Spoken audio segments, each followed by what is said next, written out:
Oh, yes. Now we get to talk about Daddy, Elon Musk. So, for people that don't know, Elon Musk is the CEO of Tesla and SpaceX. He was born in South Africa, and now he's like this edge lord, internet meme dude who's also this like super successful entrepreneur and apparently a based free market libertarian. So, for people, just the kind of news angle here is that Elon Musk was just named Time Person of the Year for 2021, which is, quite something. I mean, last year it was President Biden and Kamala Harris after their, historic election. And so that shows you the scale of his accomplishments.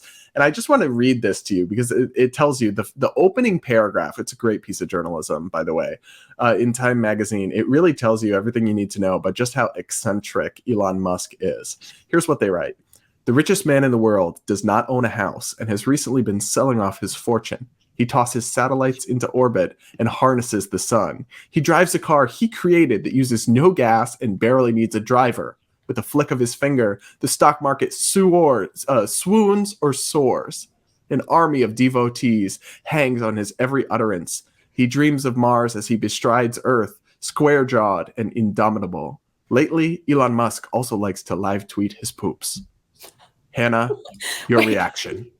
Hold on. I was like, this is beautiful writing until the last sentence, and it like really took a turn. I mean, listen, clearly eccentric, fascinating person. I'd also like to say not only should he be Time Person of the Year, but after these statements I've heard from him recently, I think he also should maybe be like Sexiest Man of the Year, because all of a sudden Elon Musk is hot, like hot, so based and hot.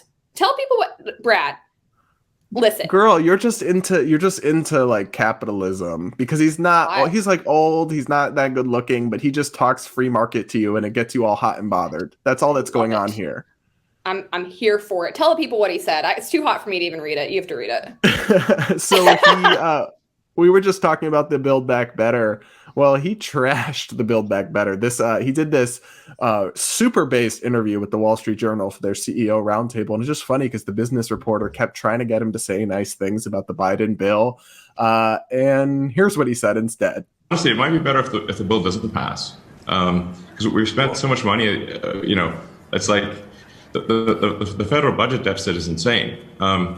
It's like $3 trillion federal expenditures are $7 trillion. Federal revenue is $4 trillion. That's a $3 trillion difference in. If this was a company, it'd be a $3 trillion loss. So I don't know if we should be adding to that loss. That seems pretty crazy. Something's got to give. You can't just spend $3 trillion more than you earn every year and expect. Don't expect something bad to happen. I think this is not good. Honestly, I would just can this whole bill. Don't pass it. That's my recommendation. So it's a $3 trillion loss. I mean, I just love a businessman's common sense about this. We just can't keep, pissing it all down the drain. And he's really onto something here, Hannah. Oh my gosh, he's so onto it. And it really I think most smart businessmen know this. They understand like the problems we're making, but they are so scared of getting canceled or speaking out against the status quo that they just kind of keep their heads down. Elon does not care.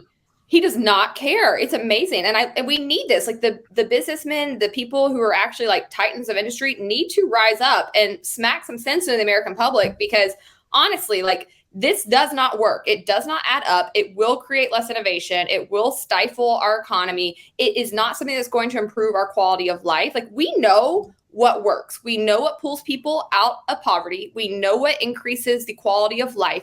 And it is capitalism. It is free market capitalism.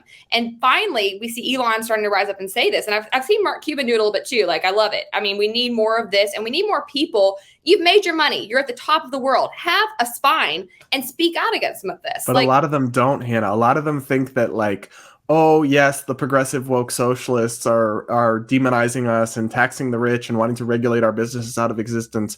But if we just tweet BLM and, put rainbow branding out once a year, well, we can get them off our backs enough to still get by. No, that's not going to work. Like, I don't have any problem with you doing those things necessarily, but if you think you're going to stave off the socialists just by doing a little bit of woke pandering, no, you got to fight back on the economics before it's too late.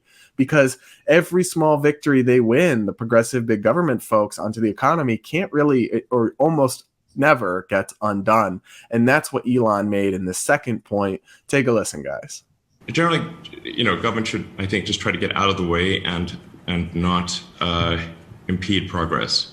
I think there's a general problem, not just in the US, but in most countries, where the rules and regulations keep increasing every year. Rules and regulations are immortal. They don't die. There's not a natural. Occasionally, you see some law with a sunset provision, but really, otherwise, the vast majority of rules and regulations live forever.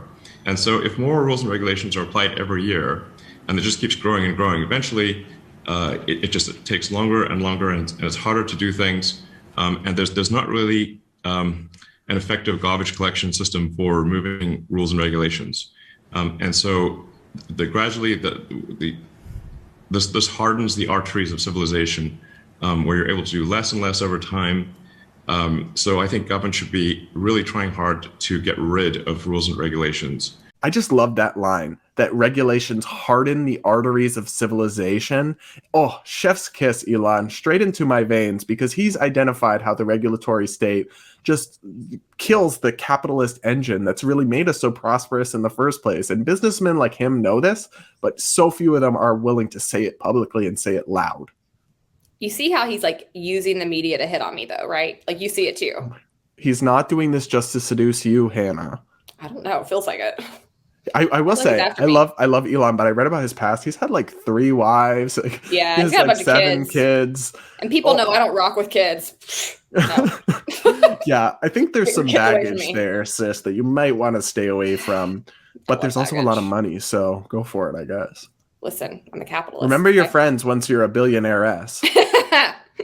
All right, tell them more. There's more. It keeps getting better. Like, just when you think he can't be any hotter or more based, he keeps it coming. Like, I honestly was just like staring at Twitter salivating when all this came out. I was like, this is amazing. Yes, because the one thing that people always bash Elon over is, oh, Tesla took subsidies, and his companies took the government. And first off, that's sort of more complicated than they think. The first few years Tesla existed, there were no subsidies available. They did take a significant government loan at one point, I think around the financial crisis. And then they did participate in tax credit programs for electric vehicle purchases, but those were actually lobbied for and created by their competitors, not Tesla. But once they existed, Tesla opted in because as a CEO, I believe at least, your obligation to your shareholders is to do what will make them the most return on their investments. And so you can speak out against it, but you still have to be realistic, in my opinion. So I don't think it's fair. And here's what he said that was literally just on this topic, so based. What about the support though for the charging network? I mean, there are parts of this bill and no. No, I mean, do we need support for gas stations? We don't. So there's no need for this for support for a charging network. I would delete it. Delete. Okay, all right. I'm literally saying get rid of all subsidies, but also for oil and gas. Hannah, delete all subsidies. Delete. I love the way he puts that. It's amazing. Honestly, listen, I hate corporate welfare more than most people put together. I've been working on it for years. I actually produced a documentary around it when I was with the Beacon Center, still out there. It's called Rigged. You can go watch it. Hate it. And I want to make this point that I think government handouts are the same as selective tax breaks. I hate all corporate welfare. It should be deleted. It's wrong. It's not capitalism. It is an infringement on capitalism, and it's so problematic. But I will say, when you put yourself in the shoes of a businessman, and I've dealt with this on boards that I've worked around with really smart businessmen who are on them, where they also agree that conceptually it's wrong, but then they're in this environment where but if we don't take it, our competitors take it. So you're in a rock and a hard place. I think the best thing you can do as a businessman is speak out against it, lobby against it, but you're also working within the framework that you currently live in, and that is the U.S. economy. It is not free market capitalism. It's really like a kind of a mixed economy, and you have a ton of government intervention. And so I'm not mad at somebody who does what they need to do to make their company a success. And I think he's doing exactly what I would hope to see a business person do, which is working to try to turn the tide back and educate people and push back against a lot of this nonsense. Yeah, I agree. And what I really like about Elon's clip is the reporter literally asked him about what's in Build Back Better.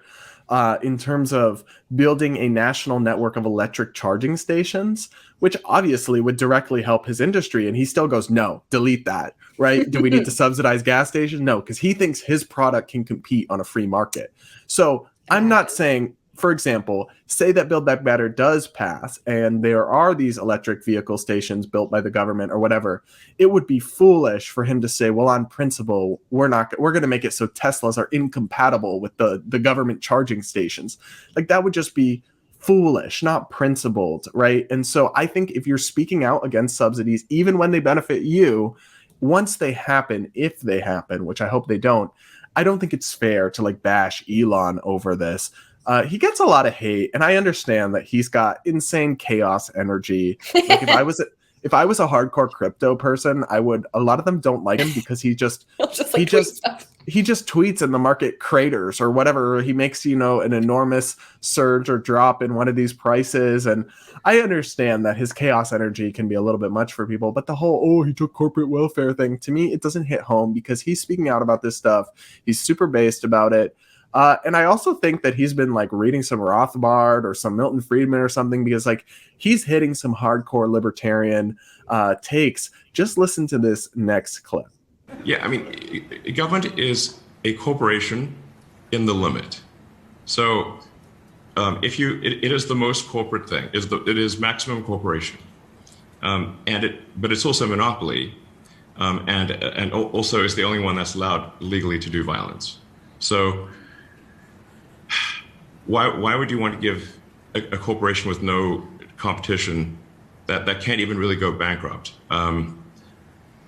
more money? For all the progressives out there, what he's saying is right. The government is just the biggest corporation and they get to use violence on us. So he goes on to make the point that he's not an anarchist. He believes there are some things the government needs to do, but they're very limited. And really, if you think the government is this benevolent body that helps the people, no, sweetie, it's profit-seeking and self-interested, just like everybody else. The difference is they have a monopoly and no competition. And God, I just can't understand why people want to give them more resources and more power over our lives, because at least Elon Musk, he can see it. So hopefully other people can see it too.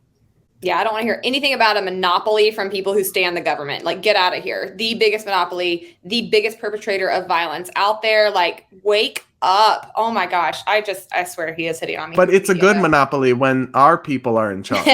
Always. I did see one really funny thing when he tweeted some of this. Students for Liberty had this tweet responding. They said, one of us. And I was like, he is one of us. Like, we are here for it, Elon. But I'm sad, Hannah. Do you know why? Why? I didn't know that much about him until recently, and so I thought he could run for president as a Libertarian Party nominee. No. He can't because he was born in South Africa.